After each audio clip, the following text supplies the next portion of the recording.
The list. I was 33 when my marriage ended. 8 years together. Since we were both 25. That's a long time to invest in something just to watch it crumble because you weren't evolving fast enough for her timeline. Looking back, I should have seen it coming. The signs were there, right from the beginning. When I first met Sarah, she was everything I thought I wanted. Cute, ambitious, put together. She had this energy about her, like she was constantly chasing something better. I found it attractive then. I'd find out later it was less ambition and more dissatisfaction with everything around her. She was organized to a fault. Not in a cute, I have my shit together way, but in a my entire life is color-coded and scheduled way. She literally had lists for everything. Goals, traits she wanted in a partner, daily routines, weekly objectives, 5-year plans. Everything was documented, tracked, measured. Have you ever tried journaling? She asked me about 6 months into our relationship.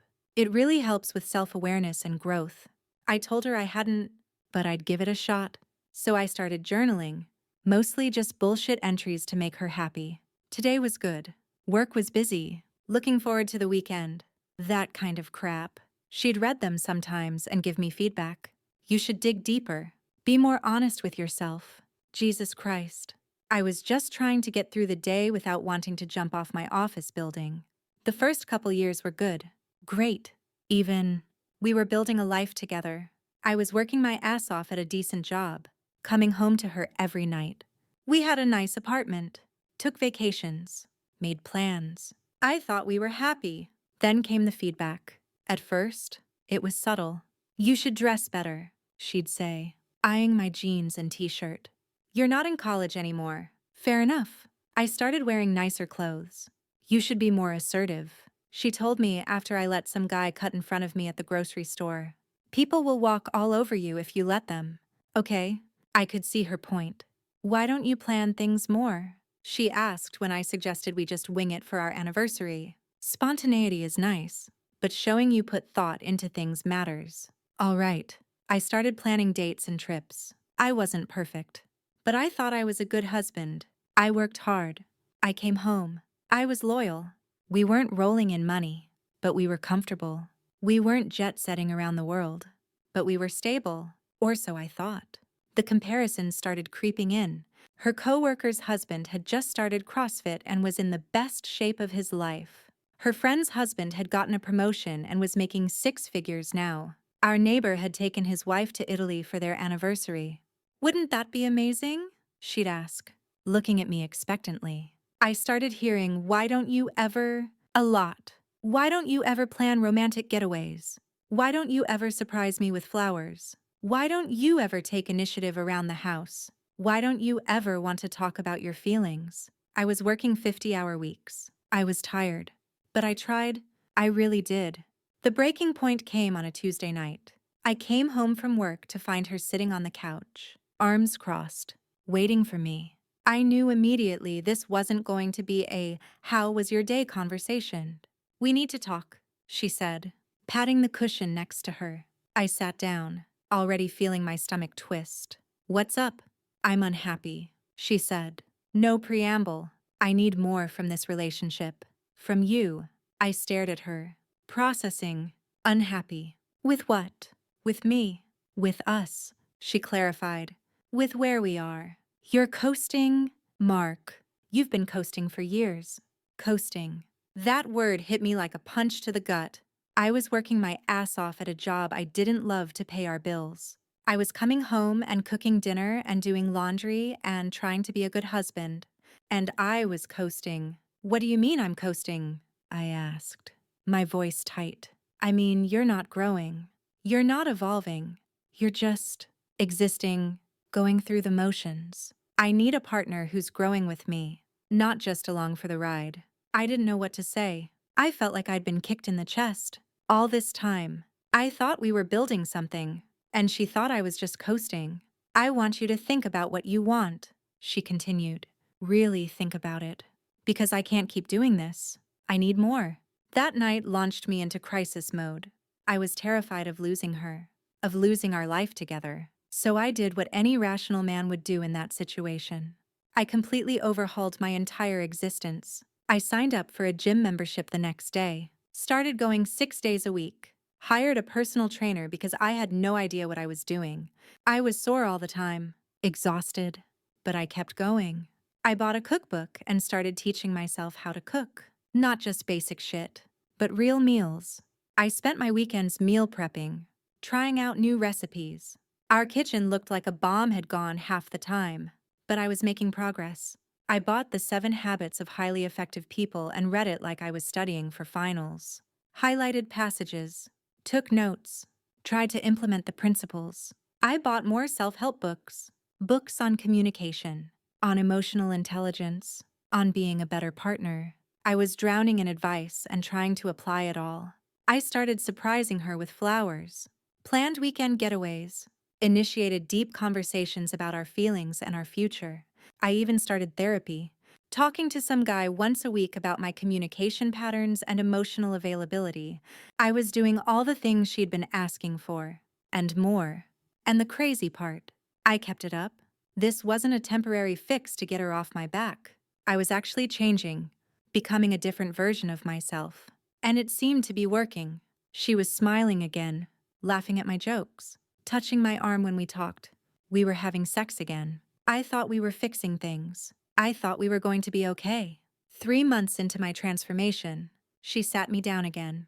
Same couch, same serious expression.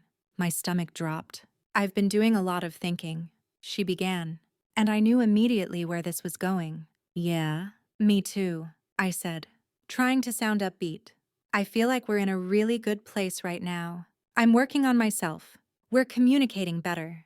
I can't stay, she interrupted, her voice flat. It's too late. I just stared at her, not comprehending. What do you mean it's too late? I'm doing everything you asked for. Everything. I've changed. You shouldn't have had to be threatened with losing me to become this man, she said, and I could hear the judgment in her voice. You should have been this all along. I'm doing this for you, I said, my voice cracking. Because I love you. Because I want to be better for you. You're doing it now because you're afraid to lose me, she corrected. Not because you actually wanted to change. And I can't trust that. I can't trust that this is real, or that it will last. My heart was doing backflips like a depressed gymnast. I couldn't breathe. I couldn't think. This wasn't happening.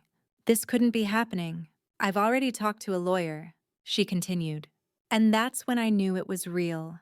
I'm filing for divorce. Why? I asked, the word barely a whisper. Is there someone else? No, she said, and I believed her.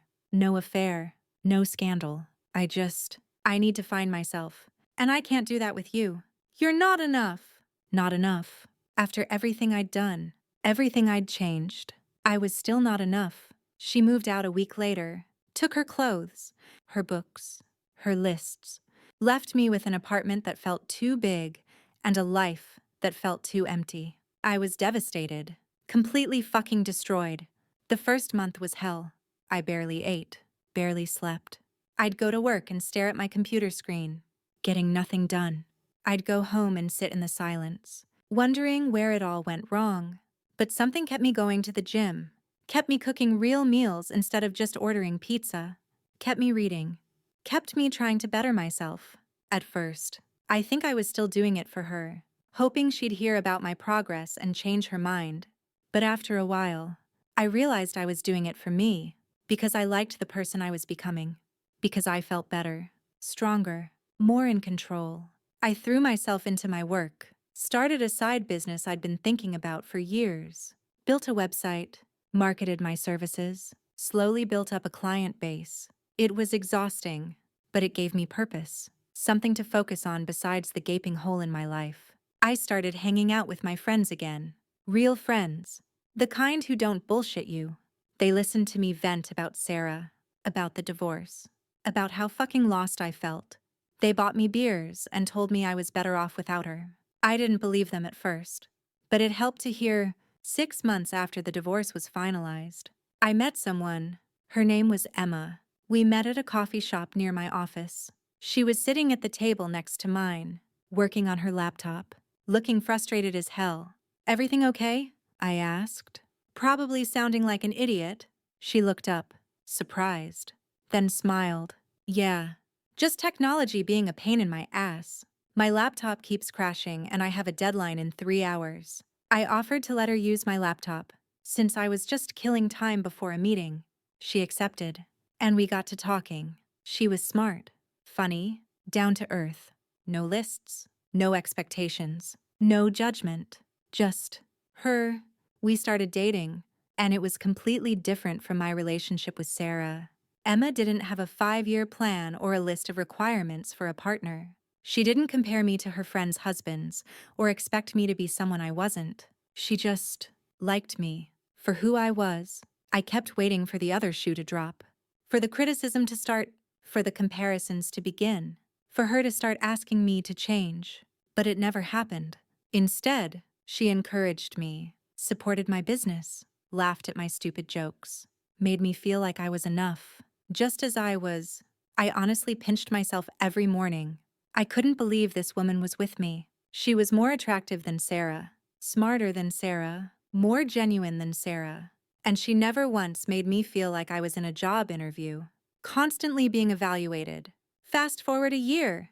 Emma and I have been together for over a year now, and things are great, really great. We're happy, comfortable, building a life together. One Saturday, we get invited to a mutual friend's birthday dinner, one of those long table restaurants with candles and overpriced salads. Emma looks gorgeous, as usual. She has this way of looking put together without seeming like she tried too hard. Minimal makeup, confident walk, disarming smile that lights up her whole face. We walk into the restaurant, and I scan the table, looking for our friend. And that's when I see her, Sarah, sitting near the middle of the table, wearing some ultra-curated outfit with a purse that probably cost half her rent. She sees me and smiles, gives me a civil little nod. Hey, I say, trying to sound normal. Hi, Mark, she replies. Long time no see. Yeah, it's been a while. Emma comes up behind me, and heads turn. She's gorgeous in that low-effort way she has, and she smiles warmly at everyone. Hi, I'm Emma, she says, extending her hand to Sarah. Sarah shakes it, her face twitching like she bit into a lemon and tried to pretend it was a strawberry. Sarah, Mark's ex-wife. Oh, nice to meet you, Emma says, completely unfazed. Mark's mentioned you. We sit down across from Sarah, and I swear everyone else planned this seating arrangement for their entertainment. The small talk starts, and Emma immediately starts vibing with everyone. She's funny, engaging, genuinely interested in what people have to say. Our friends love her. Even the waitress calls her babe by the second drink, like they've known each other forever. Sarah, on the other hand, keeps laughing half a second too late at jokes, clearly trying to match the energy in the room. She's trying so hard to be the cool ex, but you can see her scanning every compliment Emma gets, every laugh she elicits. It's pathetic, really. I mention that my business is doing well, and Emma chimes in immediately. He's so passionate about it. I've never seen someone so dedicated to their work. She actually brags about me, not in a fake way, but with genuine admiration. Sarah goes full freeze frame. You can literally see the moment she realizes that her not enough turned into someone else's best I ever had. She keeps sipping her wine like it owes her alimony, her smile getting tighter and tighter. She starts bringing up inside jokes from our marriage, trying to stake some claim on my past, on who I used to be. No one laughs.